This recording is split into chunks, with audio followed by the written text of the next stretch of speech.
Are we actually live? It is showing us that we are live. I don't know if I believe it. I don't see it being live. It says it can take about 30 seconds for it to hit the platform. Oh, it says live. I logged in with a just... Oh. Cool. Looks like we're live. Live I love replay. the reaction to that. Just stare at the camera. I think we're live.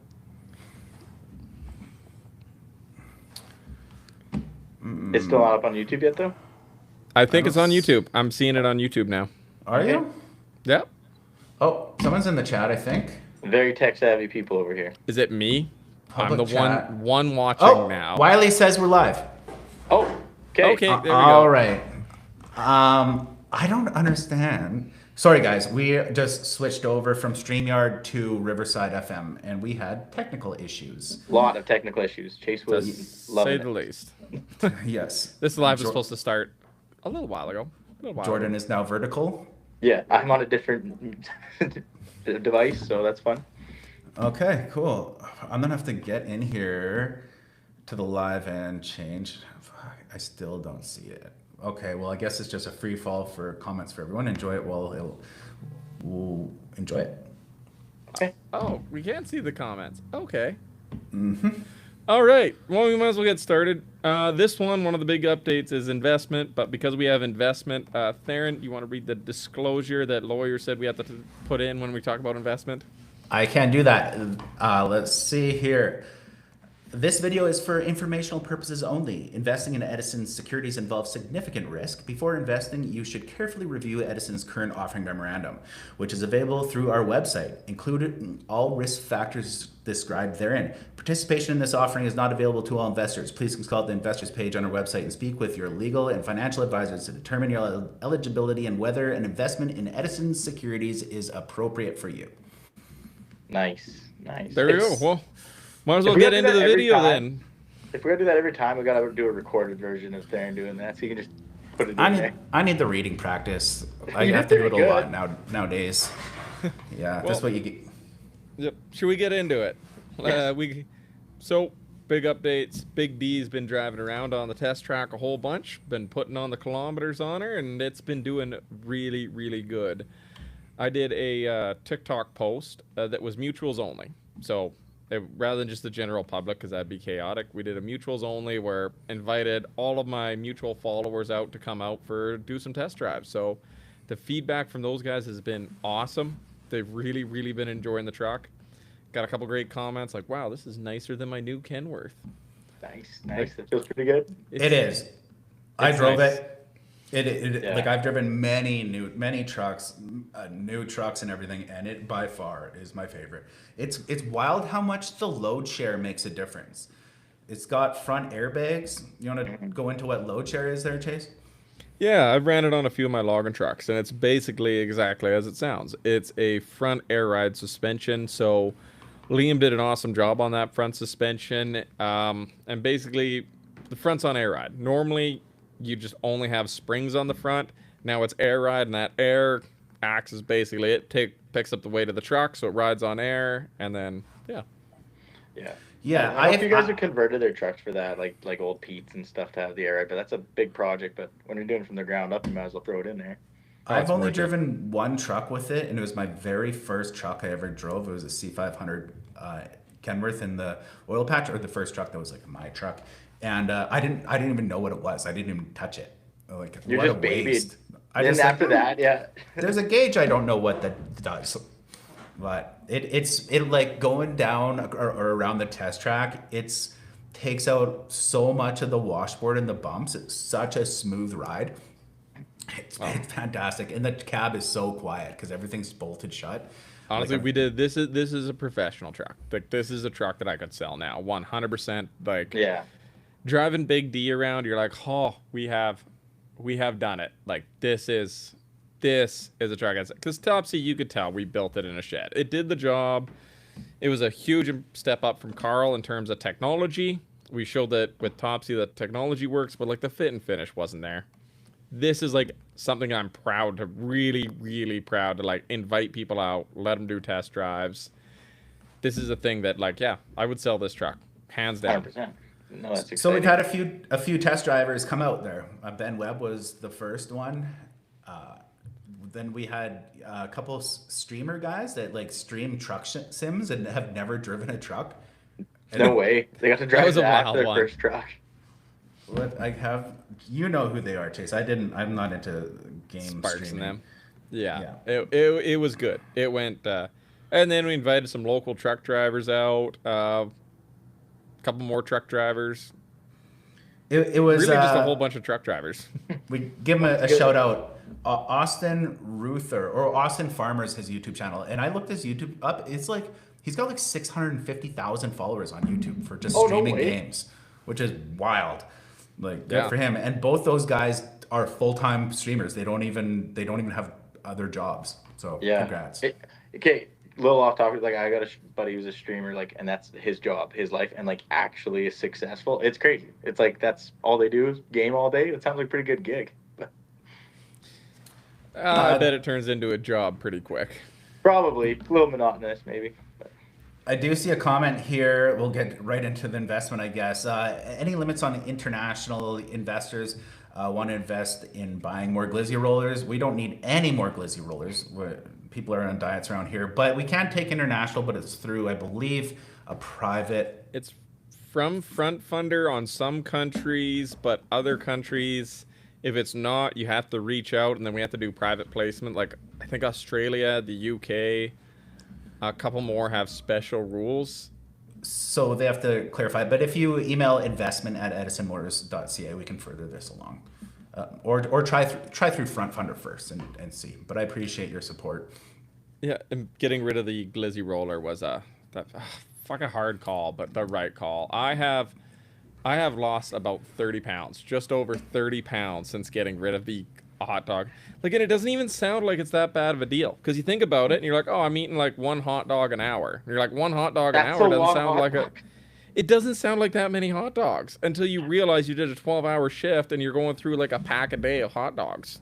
Yeah, that's a lot of hot dogs. That's too. Oh man, I was on like a 1 pack a day habit, and like just having like the taquitos, the glizzy roller, like right there. You had taquitos on there too. Oh yeah, you can fit taquitos on a glizzy roller. I do think like I was out hanging out with some buddies camping. They brought up the idea, like you know how like the Italian trucks, and the Scania, they have like an espresso machine built into the dash, and they have like the fridges. I feel like if we ever make like a highway truck or like as an option, there should be like a little thing where you flip open the glove box, glizzy and taquito roller in there. That would be a good feature. Well, you think about how much truck drivers are spending at the old Flying J on hot dogs. Like you think about it, when I was driving truck, like yeah, that's easily $20 a day in hot dogs. You just put a little taquito glizzy roller in there, because you can DoorDash food. You put a little fridge. I seen a company in Australia. I'm trying to reach out to them, make sure that it's CMVSS approved. But they got the passenger seat. It has a little slide-out fridge underneath it because it's a hard-mounted seat. Doesn't need air ride. Don't carry passengers that often. Underneath the seat, you slide it out. Fridge. You could have a pack of taquitos in the fridge, and you just replace the glizzy rollers with taquitos in the dash. A little pack of hot dogs as you're driving. Little bun warmer on the defrost vent. You could have hot dogs and taquitos driving down the road. I think this is a very bad idea. I think it's a great idea. That is too easy. Like there are some truck drivers that do not get any physical activity that are like most likely dying from diabetes. This isn't gonna make. And just giving them. I don't know. Like how many people are using their glove box as a glove box? Like normally in a truck, it's not like a car. We have one insurance paper. You got a whole insurance binder, so the whole insurance binder doesn't fit. It's got to go in a little storage shelf or something. So it doesn't fit anything in the glove box. I feel like just like a couple of little rollers. You don't need too many. It's not like you need 12 hot dogs on the go at once, but like enough to keep 4 taquitos, 4 hot dogs. That seems like a reasonable amount. If you're by yourself, even just like 2 and 2, like you don't need that many as you go. And they cook fast. How fast do they cook? I mean, yeah, in like 10 minutes. Yeah. So like you need that many on there. And it keeps the rest of the box warm. So you could have 2 little rollers and then a little side box. So if you got you could turn the roller speed down to nothing, put wrap your lunch up in some tin foil, put it on the glizzy box, close the thing. But I mean, like, you were just talking about how having access to a super easy glizzy machine was a detriment to your body. Hey, don't come at Chase got removed it and he lost 30 pounds. So I don't know. Don't be sensible about this, Theron. Okay, it sounds like Yeah. I'd love to have Okay. something like that, but I mean, yeah, it's a terrible idea, health and fitness wise. Mm. It's not like the office girls have those like stand up desks and like the treadmill desks and all that. You can't really have that when you're driving truck. there we did miss a good segue there. You were talking about a company from Australia, and should we get into that? Oh yeah, speaking of that company in Australia, we are going to Australia. There's quite of a large number of our investors are from Australia. It's the third most popular place behind Canada and the United States. So we've been invited over there. We got some flights. Basically, we got free flights to Australia. And if I got an offer of a free flight to Australia, I'm not going to turn that down. So we're going to go over there for a couple weeks, meet some of these trucking companies. There was a road train company that reached out. They do heavy road trains in the outback. And we're just going to go learn about some Australian trucking. That's Yeah, pretty sweet. we're gonna meet some of our investors there. We're going to check out the trucks, the demand, see how well our systems will work over there. Australia is one of the last countries that have good trucks left, in my opinion, and we'd like to explore potentially like when we do expand potential for like the installer network or how I don't know how we say it. Well, besides like heavy trucks in Alberta, like Australia's right there for like needing large heavy spec trucks. Like they have so many uses for them over there, especially with their road trains in their mind. Like, Yeah. Yes, No, so- I would say that like Australia, outside of North America, would be the first place I would expand to. We've been having crazy amounts of demand, and there's a history because Pacific Trucks actually one of their first truck sales was Australia, New Zealand. New Zealanders might get upset if you conflate. I said the Australia two. and New Zealand. Yeah, They shipped them to both. yeah, they did, eh? I thought, yeah. Okay. But I feel like it's a not a similar market. Well, it's a similar market. They're not the same country, but it's very similar. you know they can get over it. As a New Zealander, I have dual citizenship. I would argue that, but I'm not going to push back too hard. So we fly over there like October 16th. I think we're going to be landed if we're given dates, but we're going to try to meet up with you guys, people. We're landing, so far the plan is, it can't change. I think we're landing in Sydney and we're going to try and get to Perth. So that's where the road trains are. So we're going to try and meet up with people along the way.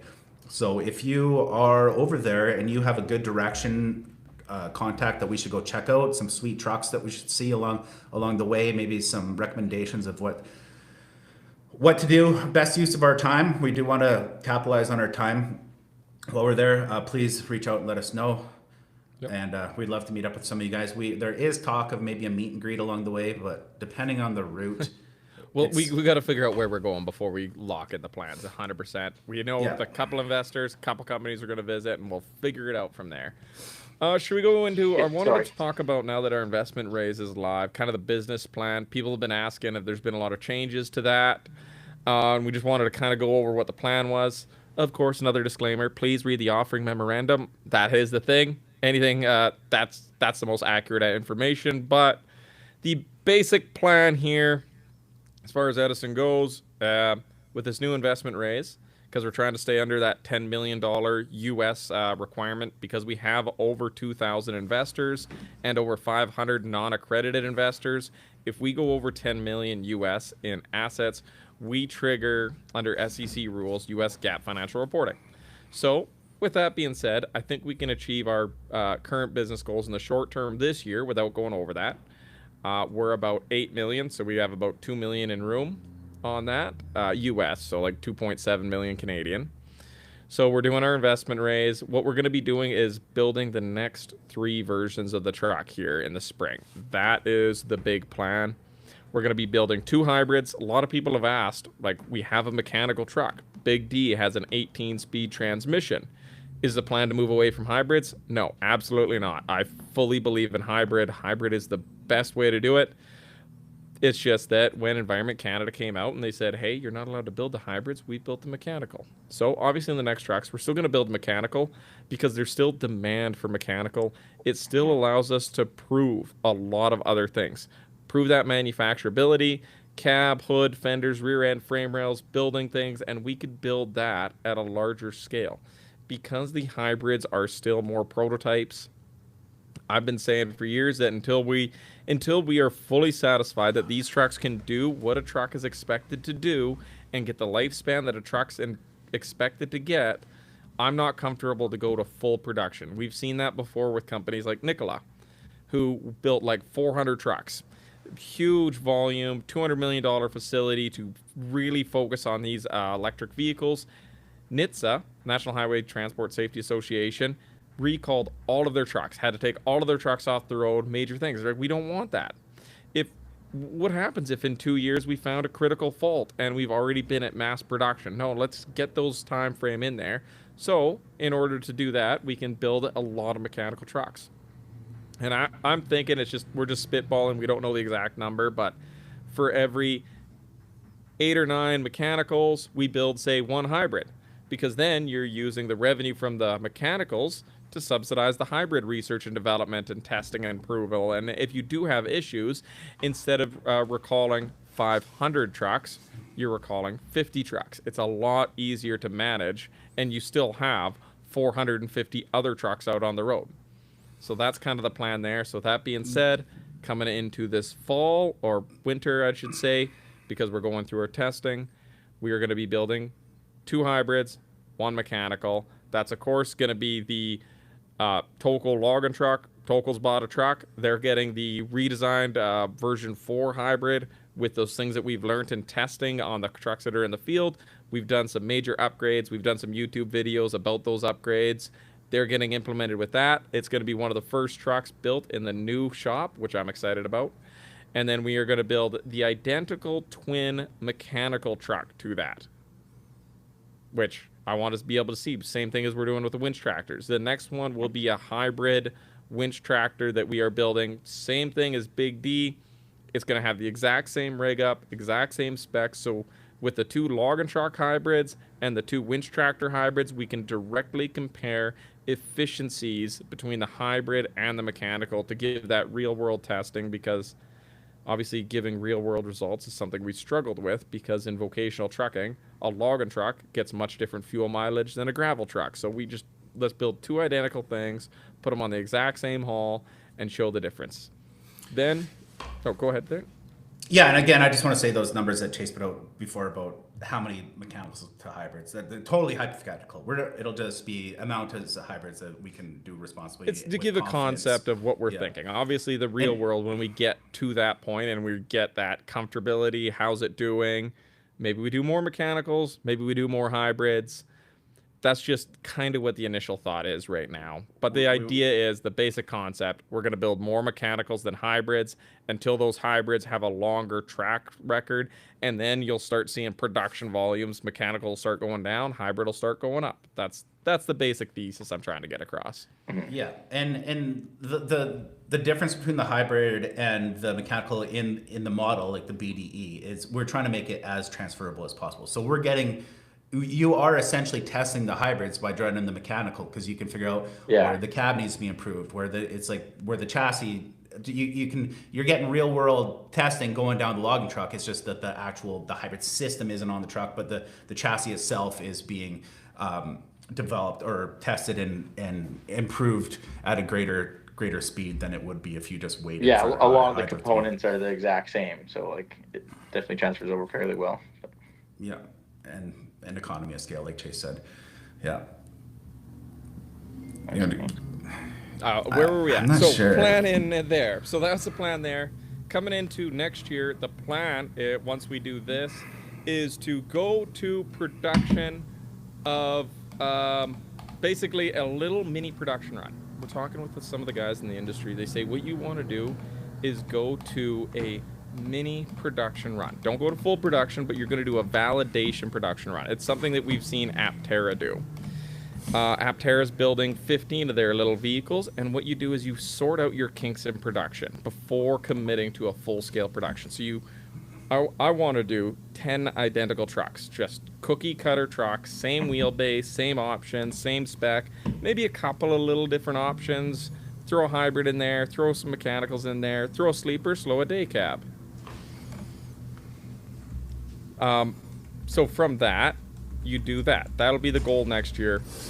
2027, build a mini production run, figure out, just get those numbers on. Somebody's got some huge background noise I there. think it's Theron. Sorry. Really? Just let the motorcycles go by. Yeah, I got nothing inviting me. I don't. There's no motorcycles near me. I'm in the country. There's no one around me. They're gone now. Oh, sorry. Yeah, Theron, you did Anyways, something. sorry Theron guys, did lost it. my train of thought there. So, where were we at? Oh, next year, 2027. Yeah, we're going to do a validation production run, build identical trucks, show how long it takes to build them, because then we know our exact time it takes to build them. You can document between truck 1 to, say, truck 10. How long did it take to build the first one? How long did it take to build the 10th? If we do the same thing again and again, where's our bottlenecks? Where's our setup? And maybe we need to change things around. Maybe the 6 workstations that we thought of need some little minor changes. And then we have it all dialed in by the 10th truck. So then we can take those trucks out, show them off, get some investment, get some interest, and then we can take those orders, open up the order sheet. We know how long it takes. We know we know the cost, and then you open up your sales and you start going into production. So it's kind of cool. It's like next year we're looking at like the mini production run before the large scale production run, and then long-term business plans that we talk about, like those ones that are years off in the future. I would really, really like to get to the point where like we can be where Western Star was. We used to have Western Star, Kenworth, Hayes, Pacific. Like when Western Star was in Kelowna, I would love to get to that point in the future.